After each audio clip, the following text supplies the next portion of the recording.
Booyah, baby. Max is back. El Maxio Fuego is back with my brand new invention. I hope you're ready to keep on winning, man.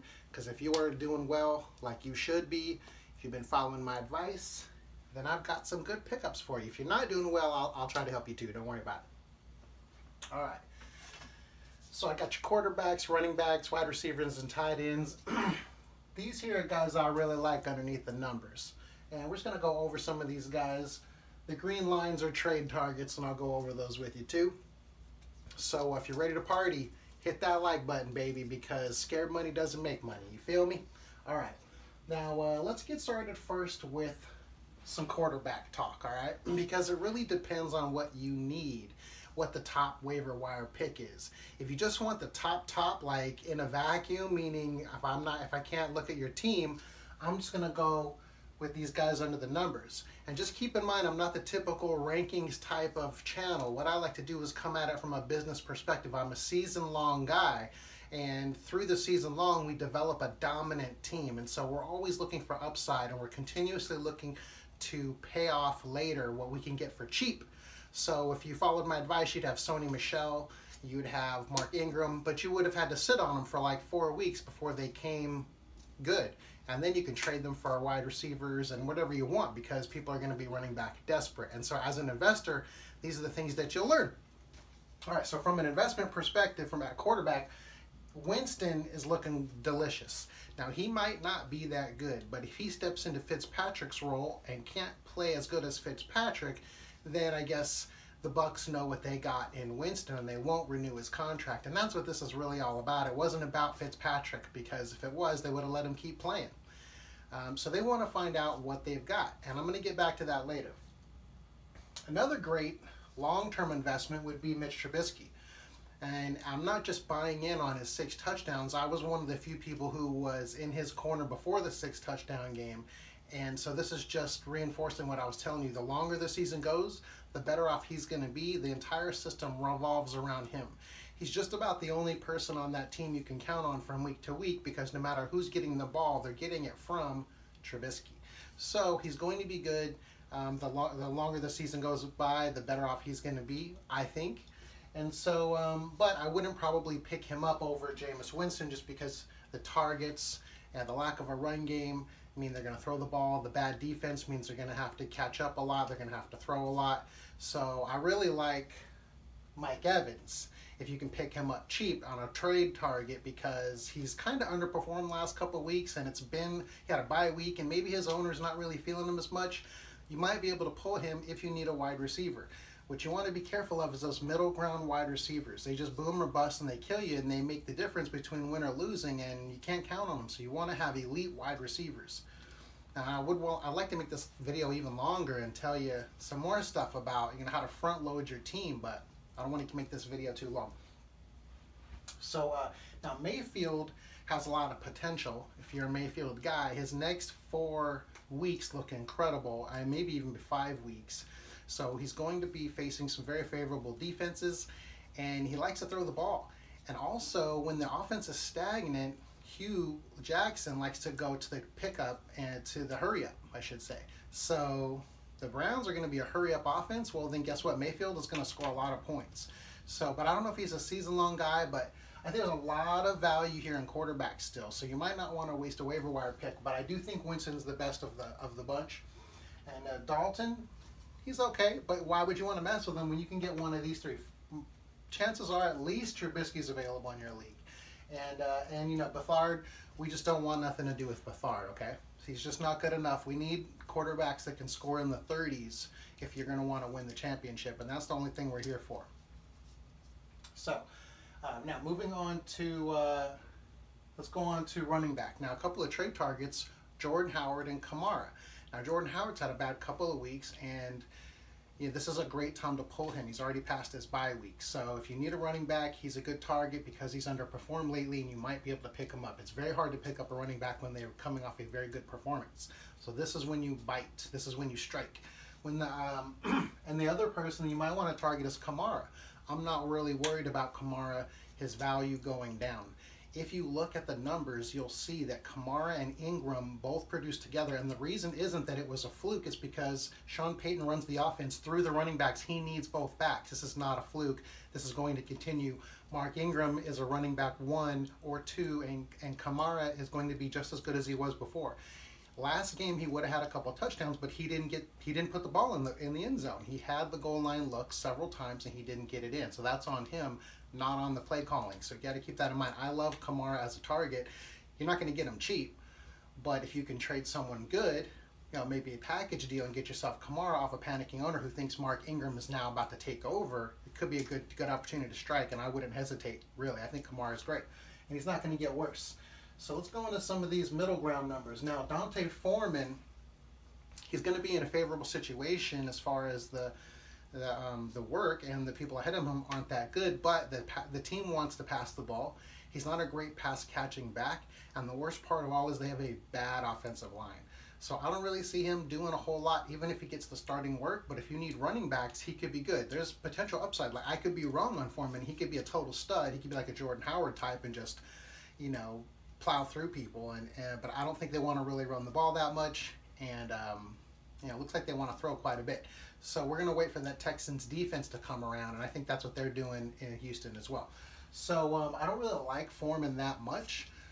That's just me. I don't see a whole lot there, but the opportunities could be there. You could get a lot of goal line work, like I said, a Jordan Howard type. So, if you got the room on your bench, you might want to pick him up. I don't hate him. It's kind of he feels like a sneaky play, but also feels like a trap play too. So, anyways, and Morris. Now, if you need running back help now, sure, pick up Alfred Morris. He's going to be there for a couple of weeks. He's going to get all the work, so he should get you double digits. He's going to have a good couple of weeks, and then Brady's going to come back and it's going to be a timeshare again. So those long-term plays are where we want to be at. If you're losing, obviously you got to win now, but you want to invest long-term. You would already have some of these assets turning into money for you right now. You could trade these assets or be using them yourself if you had got them. TJ Yeldon, for example, he'd be a great asset to have picked up a few weeks ago, just when Leonard Fournette was pulled his hamstring. So Morris could be a good filler guy. Okay. Now let's talk about Clement and Smallwood. Here's my opinion on if one of those guys gets Ajayi's carries, it's not going to matter to you. Ajayi didn't matter, so why would his backup matter?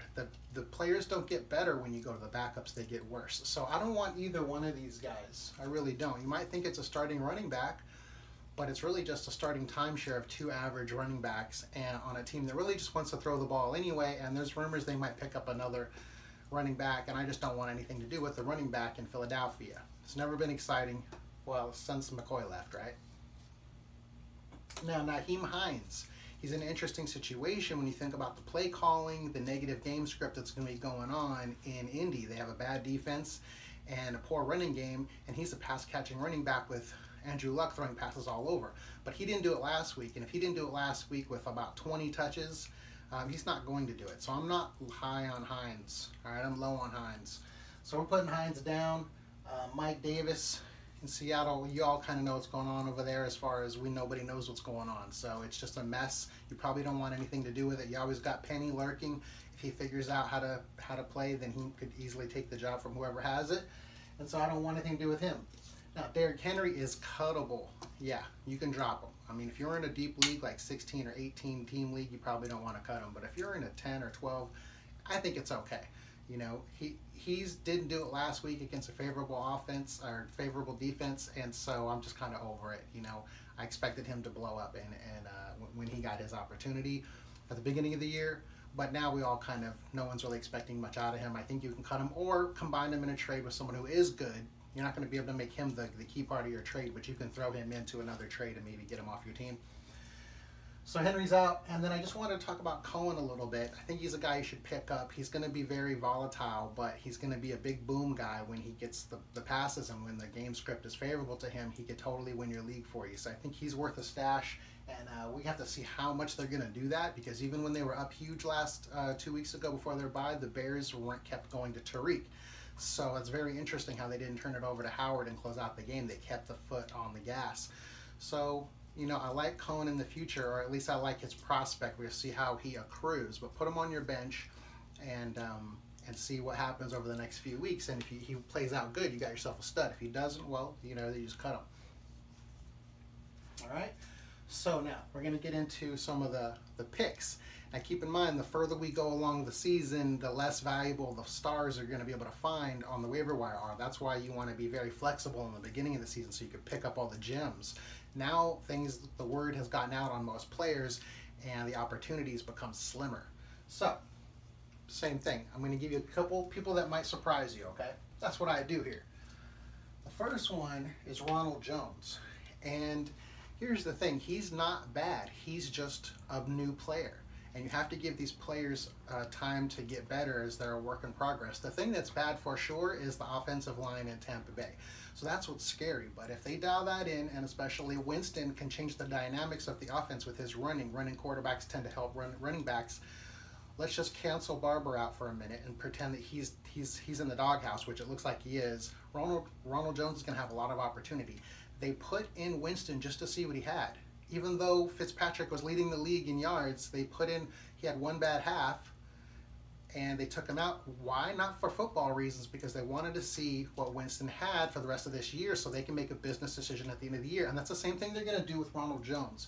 They need to see what he is. They spent a lot of draft capital, so he's going to get a lot of opportunities. And I'll tell you what, he's got burst. He's got speed. So if he figures out how to play running back and they figure out how to block, couple of big ifs, but he's worth a stash, because if he's good at this late in the season to be able to pull that kind of weight on a running back is pretty good. So he might still be garbage in a couple of weeks as far as his output, and then you can cut him. But this is where you put him on your bench, you let him sit, and you let him grow, and then you trade him off or you keep him. All right, so now I'm getting into someone I like a lot more than Ronald Jones, but realistically, Ronald Jones has the best opportunity. Here's some guy I think you got to get. All right, Nick Chubb. The reason is multi-dimensional. It's multifaceted. That's actually what I wanted to say. So the reality is that Carlos Hyde is a high injury risk player. Okay, he's got a big injury risk and he's got high usage, which is good. And that he's on a high-powered offense with a favorable schedule. So if anything happens, you're going to have yourself a stud in Nick Chubb. He'll probably never be the pass-catching back, but imagine what he did on those 2 runs. They leave you salivating. Those things were delicious. If you think the Browns aren't salivating, no, they are. They're desperate to show their draft picks are studs because they've been mocked for their draft for so long. So they want to get him in there the same way they wanted to get Baker Mayfield in there. As soon as Tyrod Taylor played bad, he was out. So they're going to be looking for Chubb to get in. But more importantly, I think Carlos Hyde has a huge injury risk. Stick this guy on your bench and just wait. Don't hope that any injuries happen, but this is the nature of football, and we're playing it like a business. So stick that asset on your bench when it's cheap. You just pick them right up. Probably nobody's really looking at them, and you never know. This is how you get huge trade pieces and have a lot of leverage in a week or 2 from now. All right? So booyah there on running backs. Drop that Henry boy. Oh, give me a like on this video.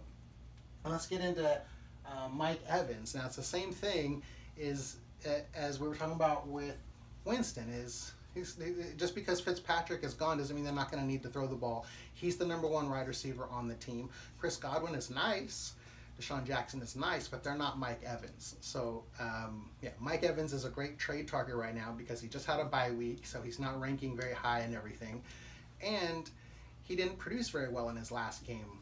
So a lot of owners might be trying to get out of him thinking now that Fitzpatrick is done, he's not going to get the ball as much. So it's a great target for you. And the other guy is target Landry because he had a bad week last week too. He's passed his bye. It might be kind of hard to get, but if you have a decent running back you could trade, you'll be able to pull him. You know, and he's going to have a great favorable schedule. Schedule looks delicious. He's got double-digit targets. He's averaging so many targets. Baker Mayfield is throwing the ball. They're doing the hurry-up offense. He's going to have a ton of opportunities. So, and for those reasons, I like Njoku for tight end too. If he happens to be available, you know, he's probably not, more realistically. But, so let's talk about pickups for wide receivers. We've got Sanu. Now, Sanu has been doing very well. He's very well known on that offense. Matt Ryan trusts him, and you know, the schedule is very favorable for the rest of the year. Not to mention the Falcons are going to be trying to play comeback in most games, if not just in a shootout a lot of times. So he's a great pickup, but he's not going to probably win your league for you. But you know, maybe a wide receiver 3.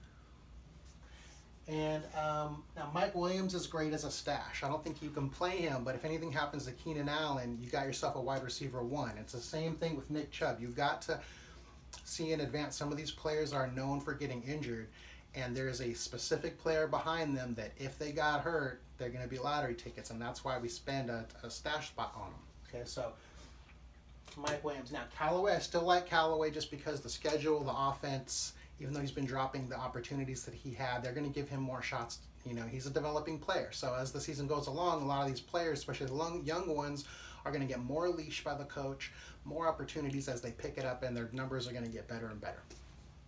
So Callaway is a nice pickup. Now, as far as Gabriel out there in Chicago, pump the brakes on that a little bit because there's just way too many receivers in Chicago, including the running backs and the tight end.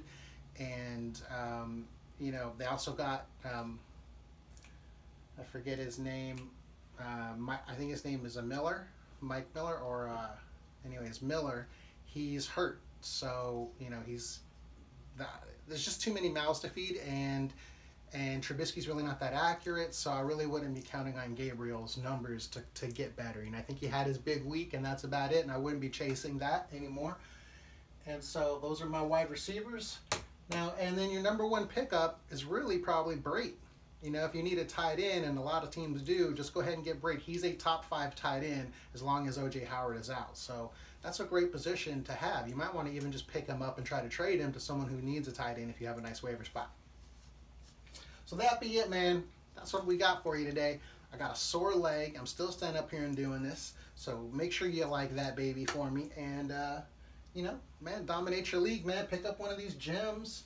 Chubb, Jones, see what happens. Oh, I almost didn't even give you my number 1 receiver. Oh, yeah. Kiki, do you love me? Now, check it out. He's styling, man. On top of that, you got Will Fuller. As long as Will Fuller is injury prone or questionable, Kiki has tremendous upside. And if nothing happens to Fuller and he's perfectly healthy, Kiki has a nice floor because that offense is just throwing the ball. That's all they're doing. They're throwing it a lot. So he's styling, man. You got nice floor, and if anything happens to Will Fuller, you got yourself a real nice wide receiver too. So get him on your team, and you can play him in a flex. You can keep him as your wide receiver 4. If anything happens, you got yourself a wide receiver 2 like that. Bow! So, Cootie, man. All right, that's it. I think that's all I'm going to do this week, but I got you a video out. And, yeah, this leg is kind of getting sore. But thanks a lot for watching. I'm going to kick out more videos as time goes along, and when my leg feels a little better, I can stand up here and do more videos. I got a couple more ideas, but I just had to kick this one out, you know what I mean? So that's it, man. You can click off anytime. I'm just going to sit here and sip my coffee for a second.